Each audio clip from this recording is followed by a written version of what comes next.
My dear student, आज मैं आपको जर्नल एंट्री का कंसेप्ट देने जा रहा हूं। तो ध्यान से आप सुने। एक या दो वीडियो में आप पूरा जर्नल एंट्री का कंसेप्ट समझ जाएंगे। देखिए, ऐसा है कि फाइनेंशियल अकाउंटिंग जो सब्जेक्ट है, इस सब्जेक्ट का जो जर्नी है वो आपको इस फ्लो चार्ट से समझ में आएगा।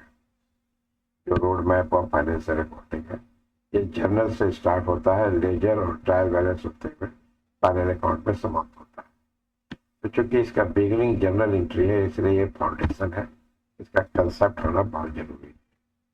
तो सबसे पहले महत्वपूर्ण बात यह है कि जर्नल एंट्री कहते किसको है।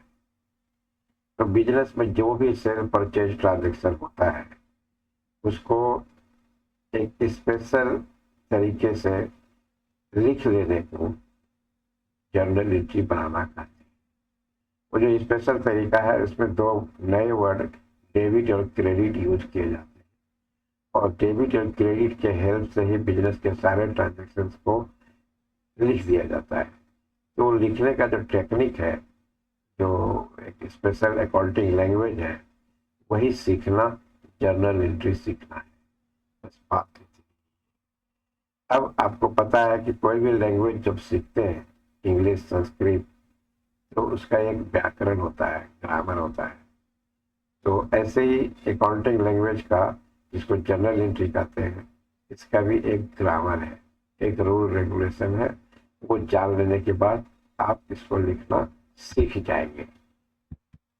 तो चलिए, अब आप इस फाइनेंशियल अकाउंटिंग सब्जेक्ट में एंट्री ले रहे हैं। देखिए, कोई भी सब्जेक्ट के अपने टर्म होते हैं।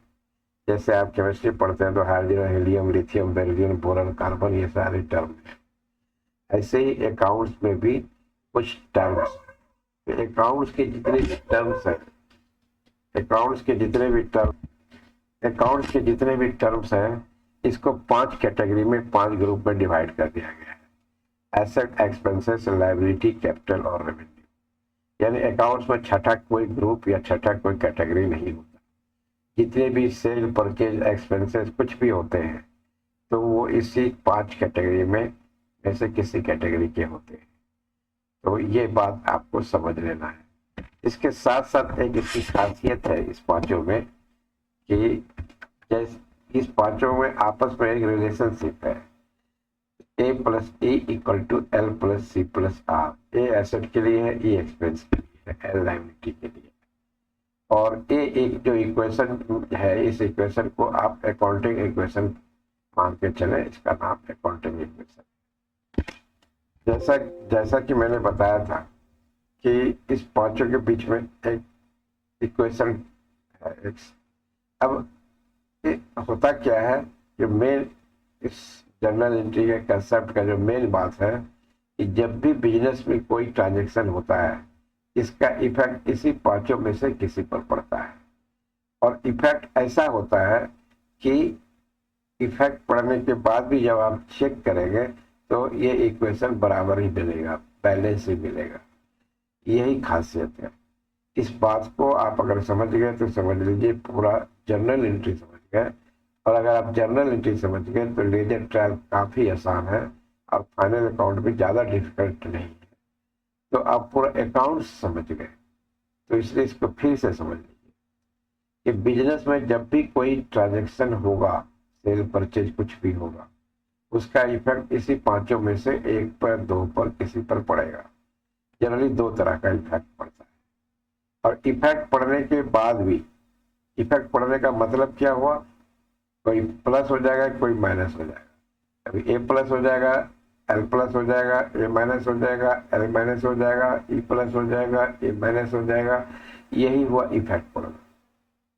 तो ये प्लस माइनस के बाद भी जब आप चेक करोगे ना, तो ये अकाउंटिंग इक्वेशन आपको फिर भी बराबर ही मिलेगा, जैसे अभी बराबर दिख रहा है। जब कोई बिजनेस ट्रांजेक्शन नहीं है, तो ये पांचों में जो आपस में संबंध है, वो जैसे एक इक्वेशन के रूप में आपको दिख रहा है, इफेक्ट पड़ने के बाद भी ऐसा ही इक्वेशन के रूप में आपको दिखेगा।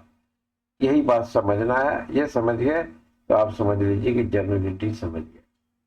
चलिए, इसको कुछ एग्जाम्पल से मैं समझा देता हूँ। अब पहला एग्जांपल मैंने लिया है, loan taken from the bank 5,000। इसका क्या मतलब हुआ? बिजनेस में बैंक से 5,000 रुपया का लोन उधार में लिया। अब देखिए इसका इफेक्ट क्या पड़ेगा। पैसा तो आ गया ना बिजनेस में 5,000 रुपया, तो कैश क्या है? एसेट है। एक छोटा बच्चा के हाथ से आप कुछ रुपया छीनिए, देखिए वो रोने लगता है, उसको भी पता है कि कैश एसेट है। आप तो इतने बड़े हो चुके हैं, तो कैश एसेट है। तो जब आप किसी भी तरह से, चाहे आप चोरी करके पैसा लाए या लोन लेके पैसा लाए, बिजनेस में पैसा तो आया ना, तो वो, और वो पूछिए तुम क्या हो, 5 ही चीज होता है, AELCR, तो बताएगा मैं एसेट हूं। तो एसेट के ऊपर कैश प्लस कर दीजिए कि आपका 5,000 बढ़ा। आप चाहते थे हम 5,000 लिख भी सकते हैं, मैंने नहीं लिखा है जगह के कारण। अच्छा, वो जो पैसा आया कैसे आया? कोई आपको मुंह दिखाई दिया? आप किसी के दामाद रखते हैं? नहीं ना। आपने बैंक से लोन लिया जिसको आपको बाद में वापस भी करना है, तो वो जो वापस करने वाली बात है वही तो रिस्पॉन्सिबिलिटी हुई ना, वही लायबिलिटी हुई। इसलिए लोन लायबिलिटी कैटेगरी का चीज है, इसलिए एल के ऊपर लोन प्लस दिखाए हैं कि आपने कर्जा लिया है इसलिए पैसा आया है, वो दिखाई का पैसा नहीं है। अब आप इफेक्ट, यही इसी को इफेक्ट कहते हैं। जब आपने इफेक्ट सोच लिया, तो मैं जो बार बार कहता हूं क्रक्स कि इफेक्ट के बाद भी इक्वेशन चेक कीजिए बराबर बना हुआ है कि नहीं। वो बराबर ही बना रहना चाहिए, तभी आपने सही सोचा। अगर आपने दोनों एक ही तरफ प्लस सोच लिया तो आपने गलत सोचा। तो मेरे मेथड में ये भी एक खूबसूरती है कि आपने सही सोचा या गलत सोचा, इसका भी पता आपको बनाने के पहले पता चल जाएगा। जैसे यहाँ देखिए, आपने बाएं तरफ प्लस किया और दाएं तरफ भी प्लस किया, तो बाएं तरफ भी कैश 5,000, दाएं तरफ भी लोन 5,000, तो दोनों तरफ इक्वल अमाउंट से ऐड किया तो इक्वेशन बराबर ही बना रहा। तो यही चेक करना है कि इक्वेशन अपने इफेक्ट के बाद बराबर है या नहीं। तो अगर बराबर है तो आपने सही सोचा। अब इसके ऊपर रूल लगा देना है। मेरा रूल बहुत ही छोटा सा है, क्योंकि अभी मैं सिर्फ इफेक्ट समझा रहा हूं। फिर इफेक्ट जब आपको मैं 3-4 एग्जाम्पल से समझा दूंगा, फिर रूल भी सिखा दूंगा, और रूल सीखते साथ जनरलिटी समाप्त हो जाएगा।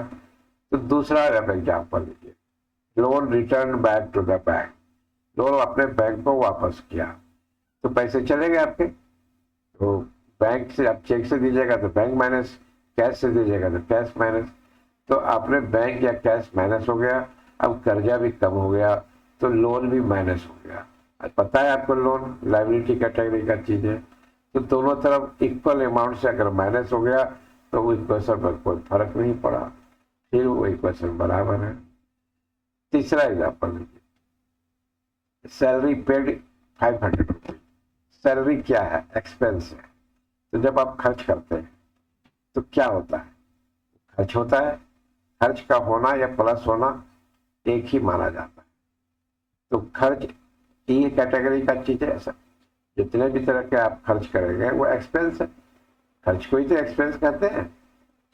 तो ई के ऊपर जिस नाम से आप खर्च करेंगे, सैलरी दिए तो सैलरी प्लस, बिजली बिल दिए तो इलेक्ट्रिसिटी लिख दीजिएगा सैलरी की जगह पे, इलेक्ट्रिसिटी प्लस, टेलीफोन बिल खर्च किए तो टेलीफोन बिल प्लस, कन्वेंस ये ट्रांसपोर्टिंग दिए तो ट्रांसपोर्टिंग प्लस, आपको लीगल चार्जेस दिए तो legal charges plus, miscellaneous expenses हो तो मिसलेनियस एक्सपेंसेस प्लस। तो पूरी दुनिया में जिस भी नाम का एक्सपेंस होगा वो ई के ऊपर, माथे के ऊपर लिख के प्लस कर देंगे, तो बात समझ में आ जाएगी कि आपने एक्सपेंस प्लस किया है। जब आप एक्सपेंस देते हैं तो आपका पैसा भी जाता है, तो कैश माइनस हो गया। अब आप देखिए एक ही तरफ प्लस और माइनस है, इसका क्या मतलब है? इसका मतलब यह है कि इक्वेशन फिर बराबर बना रहा। तो यही इफेक्ट है, इतना ही सा इफेक्ट है। इसी को समझना है।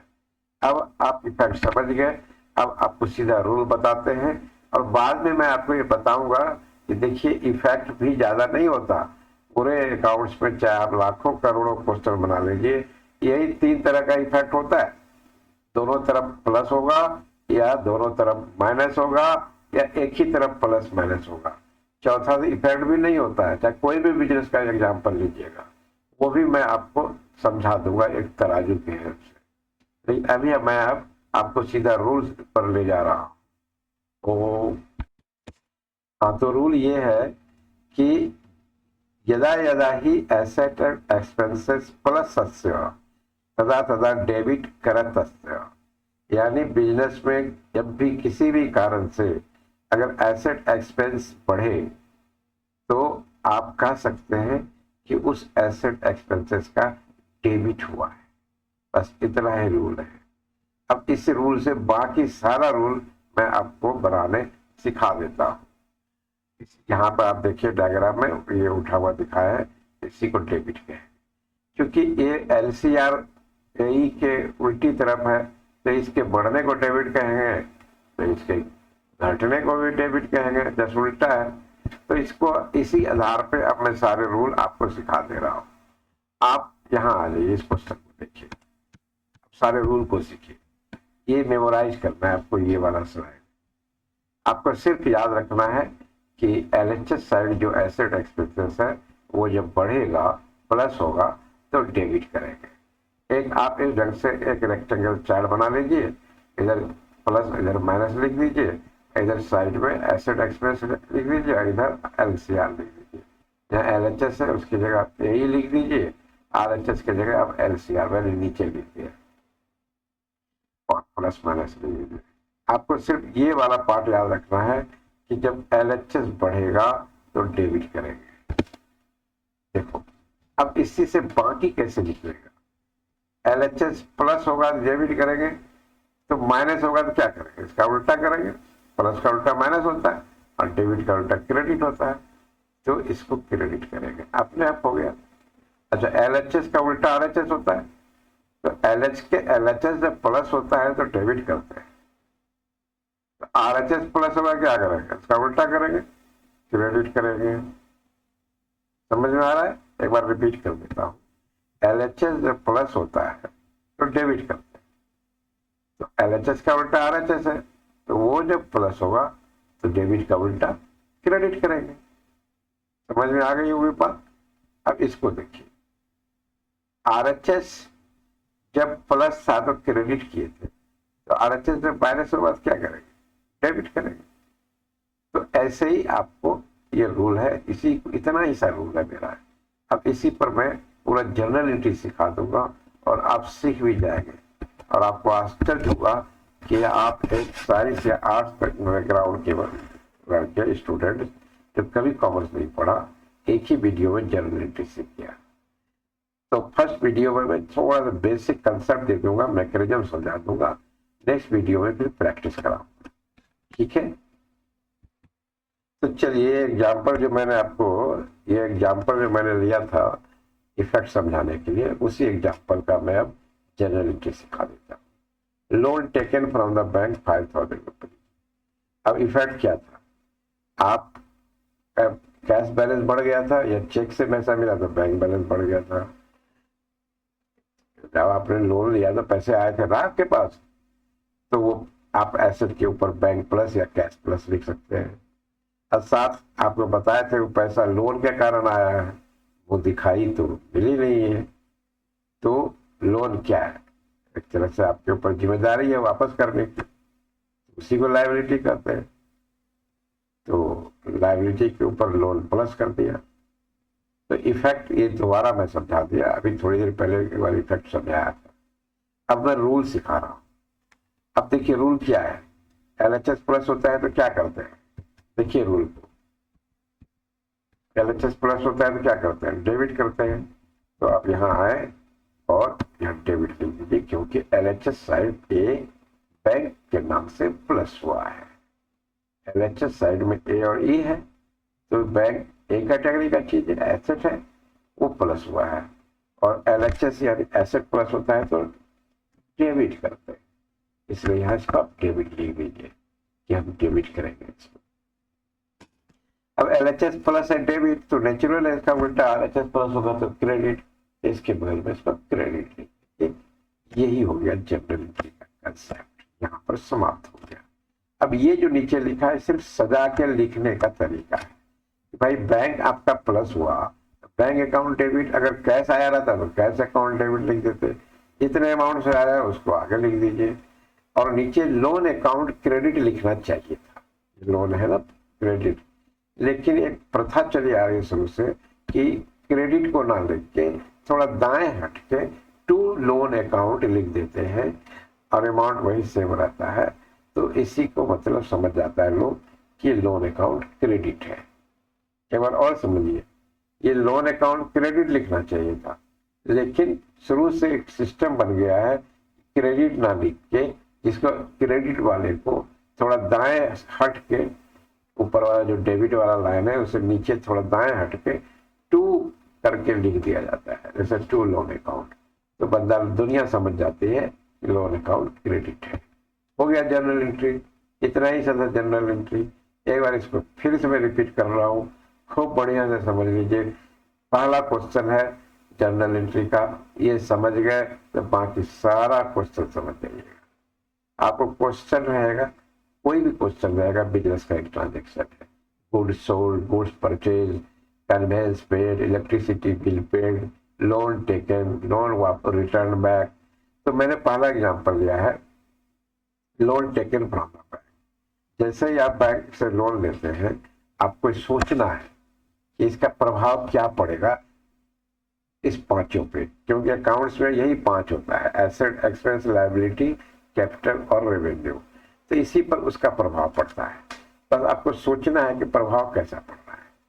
तो देखिए, जब आप बैंक से लोन लेते हैं तो क्या होता है, आपके पास या तो कैश के रूप में पैसे आ जाते हैं या बैंक आपको चेक दे देता है।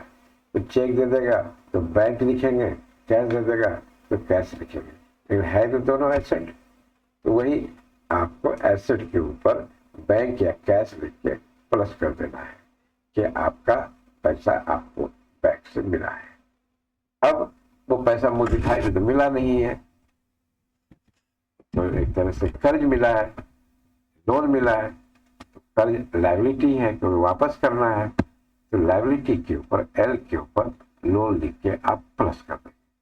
जैसे ही आप दोनों तरफ प्लस कर देंगे, आपका इफेक्ट सोचने का काम यहाँ पर समाप्त हो गया। अब आपको जो नेक्स्ट स्टेप है ये देखना है कि इफेक्ट के बाद इक्वेशन पर उसका क्या प्रभाव पड़ रहा है, क्या इक्वेशन अभी भी बराबर है या नहीं है। नियम कहता है कि बराबर ही रहना चाहिए। आप चेक कर लीजिए, अगर इक्वेशन बैलेंस्ड है, इक्वल है, तो इसका मतलब आपने सही सोचा है। ये एक तरह का टेस्टिंग पैरामीटर भी है कि आपने सही सोचा या गलत सोचा। ये और किसी पर पुराने मेथड में, ट्रेडिशनल मेथड में ये सुविधा नहीं है। ये आपको सिर्फ और सिर्फ मेरे द्वारा ये जो डेवलप किए गए मेथड है, इसी में ये सुविधा है कि आप चेक कर सकते हैं कि आपने सही बनाया है या गलत बनाया। ये एक बहुत बड़ी बात होती है कि जब आपको एग्जाम में पहले ही पता चल जाए कि आप सही लिख रहे हैं या गलत लिख रहे हैं। मेरे मेथड में या तो आप सही लिखेंगे या तो आप नहीं लिखेंगे, क्योंकि गलत करेंगे तो आपको पता चल जाएगा, और जब पता चल जाएगा तो आप गलत करेंगे नहीं। तो ये बहुत बड़ी खूबसूरती है मेरे मेथड की, या तो आप सही लिखेंगे या तो आप नहीं लिखेंगे। आपको गलत का पता, सही गलत का पता पहले ही चल जाएगा, एडवांस में। जैसे देखिए, आप बैंक प्लस आप बाएं तरफ लिखें, लोन प्लस दाएं तरफ लिखें। अगर दोनों को बाएं तरफ प्लस लिख देते, तराजू बाएं तरफ झुक जाता, तो आप गलत कर देते। यही एक इसकी खूबसूरती है। तो जैसे ही आपने देखा कि मेरा ये इक्वेशन बराबर है, तो आप क्या करें, उसके ऊपर रूल लगा दीजिए। रूल मेरा छोटा सा है, स्लाइड में भी दिखा रखा हूं मैं, बस LHS प्लस तो डेबिट और RHS प्लस तो क्रेडिट। तो आप यहाँ पे आए और LHS को देखिए प्लस होता हुआ तो डेबिट लिख दिए, RHS जो लोन के नाम से है उसको प्लस होता हुआ तो क्रेडिट लिख दिए। जैसे ही डेबिट क्रेडिट लिया आपका जर्नल एंट्री हो गया। अब तो नीचे सिर्फ उसी बात को दोहराना है, सजा के लिखना है। कंसेप्ट यहीं पर समाप्त हो गया है। तो आप इसको दोहरा दें, जो लिखा है इसी को सजा के लिख दें। अगर बैंक से चेक से पैसा मिला है तो बैंक प्लस हुआ है, कैश मिल जाता तो कैश प्लस हो जाता। मैंने दोनों लिख दिया, दोनों में से कोई एक लिखना है। तो बैंक या cash account debit to loan account, और ब्रैकेट में क्वेश्चन को ही लिख देना है, loan taken from bank, loan taken from bank, और साइड उसके पहले बीइंग वर्ड लगा देना है। जो भी क्वेश्चन बनाएगा ब्रैकेट में ऐसे लिख देना है। इसको नरेशन कहते हैं। नरेशन का मतलब कि यही घटना घटी है, इसका ऊपर में यही जर्नल एंट्री है। दैट्स इट, यही कंसेप्ट है पूरे जर्नल एंट्री का। मुझे लगता है कि इससे और जल्दी और इससे ज्यादा स्पष्ट तरीके से जर्नल एंट्री को नहीं समझाया जा सकता। अब सेकेंड क्वेश्चन देखते हैं। लोन जब आप वापस कर दिए, मान लीजिए 50 रुपए का लोन था, वापस कर दिए, पैसा या चेक से वापस किए तो आपका पैसा या कैश बैंक बैलेंस कम हो गया, वो भी एसेट है तो उसको माइनस कर दिए। दूसरा इफेक्ट क्या हुआ कि आपका कर्ज भी कम हो गया, तो लोन है वो माइनस की। तो ये देखिए, एसेट के ऊपर बैंक माइनस हुआ, लोन एल के ऊपर लोन माइनस हुआ, कर्ज भी तो उतर गया ना। अब रूल लगाना है, आपको पता है एसेट प्लस होता है, रूल देखिए, एसेट प्लस होता है तो डेबिट, माइनस होता है तो क्रेडिट। ठीक है, तो अब यहाँ पर देखिए दोनों माइनस हुआ है, और लायबिलिटी माइनस होता है तो डेबिट।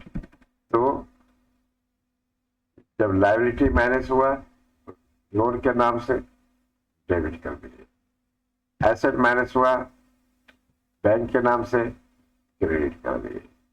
तो इस दोनों को सजा कर इसको लिख दिए। पहले डेबिट लिखा जाता है, सिस्टम प्रथा यही है, तो लोन अकाउंट डेबिट कर दिए, आगे जो भी अमाउंट है लिख दिए। और टू बैंक अकाउंट क्रेडिट होना चाहिए, तो पता है कि उसको क्रेडिट ना लिख के थोड़ा दाएं हट के टू बैंक अकाउंट लिख दिया जाता है। इस तरह से आपका ये दूसरा एंट्री भी समाप्त हो गया। एक एग्जाम्पल और लीजिए, ये मैं लास्ट एग्जाम्पल लेता हूँ, और मुझे लगता है कि आपको फंडा क्लियर हो गया होगा। बाकी आप कहेंगे तो एक और इस पर बना देंगे वीडियो आपका। सैलरी पेड, सैलरी एक्सपेंस है, वो जब हुआ यानी प्लस हुआ, और सैलरी देने से इसीलिए देखिए ई के ऊपर प्लस लिख दिया, सैलरी के नाम से लिखना चाहिए था। और आप पैसा आपका जब चला गया क्योंकि आपने पैसा दिया है सैलरी के नाम पर अपने एम्प्लॉय को, तो कैश माइनस हो गया। तो जो प्लस हुआ वो भी बाएं तरफ, जो माइनस हुआ वो भी बाएं तरफ, प्लस माइनस एक ही तरफ। देखिए इक्वेशन के बैलेंस कंडीशन में कोई फर्क नहीं पड़ा, एक ही तरफ प्लस माइनस हो गया। तो जो प्लस हुआ देखिए सैलरी प्लस हुआ तो बाएं तरफ जो प्लस होता है तो डेबिट करते हैं, एलएचएस जब माइनस होता है तो क्रेडिट करते हैं, यही रूल है। तो जो प्लस हुआ सैलरी के नाम से सैलरी अकाउंट डेबिट कर दिए, जो माइनस हुआ कैश के नाम से तो कैश अकाउंट क्रेडिट कर दिए। तो ये आपका जर्नल एंट्री का एक कंसेप्ट है जो मैंने आपको इस वीडियो में दे दिया। आगे इस पर और क्वेश्चन की प्रैक्टिस में करवा दूंगा, इफेक्ट को सोचने के लिए और थोड़ा सा अभ्यास जरूरी है। ठीक है, ये इस वीडियो में एक कंसेप्ट आपका मैकेनिज्म जर्नल एंट्री का, जर्नल एंट्री में करना क्या होता है, उसका फंडा क्या है वो क्लियर हो गया है। जाते जाते एक बार फिर बता दें कि अकाउंट सब्जेक्ट में सिर्फ 5 ही एलिमेंट होते हैं, एसेट, एक्सपेंस, लायबिलिटी, कैपिटल और रेवेन्यू।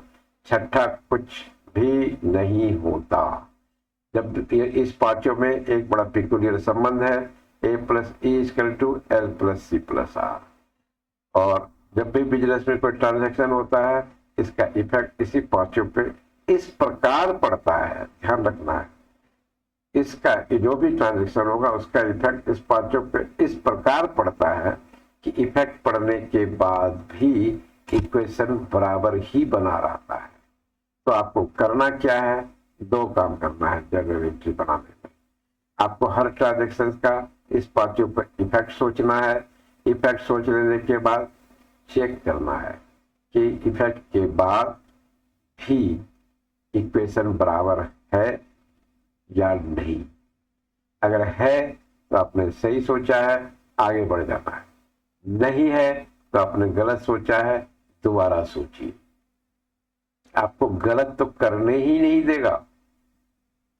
तो जब आपने सही सोच लिया इफेक्ट, तो अब आपको रूल लगाना है। रूल बहुत छोटा सा है, LHS प्लस तो डेबिट, बाकी इसी LHS प्लस डेबिट से बाकी रूल डिराइव हो जाता है, जो मैंने आपको टेबल में बनाने सिखा दिया है। तो वहां से रूल लगा दीजिए, और रूल लगा के आपको मैंने बता रखा है कि कैसे लिखने का सिस्टम क्या है। डेबिट पूरा लिखा जाता है, क्रेडिट नहीं लिखा जाता है। Okay ji, best of luck.